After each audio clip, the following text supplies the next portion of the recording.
Hello folks, kain tayo guys. Ano ba ito?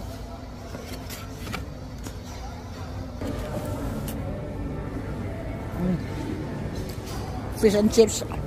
This one worth $20 sharing.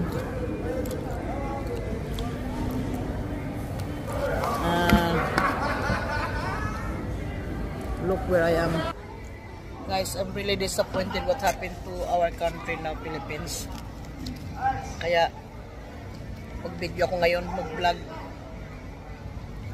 Gutom ako, kaya para akong nagmo-morning rin, para I can feel Filipino there. Para tayong namatayan din, no? Kaya people, friends and family, during this election, huwag kayong bubuto sa align ng Marcos. Kasi gusto mo ba yung kakampi sila sa mga bangag na magsasalita, nga paiba-ibang salita ni Marcos? Marcos, BBM, bangag, adictos, pulburon, accuser. Kaya mag-quiet na lang ba tayo? Meron kaming Good Samaritan dito, nag-sponsor ng daming t-shirt, 300, pati venue ng mahal-mahal pagkain in-sponsor niya para to promote and suportahan ang team nila ni Inday Sara o BBM, kaya sila nanalo sa mga support ng overseas. Binabudol talaga. Ngayon siya pa ang nagpapadala, siya ang utak, of course. Si Turi nag-ano lang yan, nagbi-meeting yan sa aga-aga kung anong gagawin nila.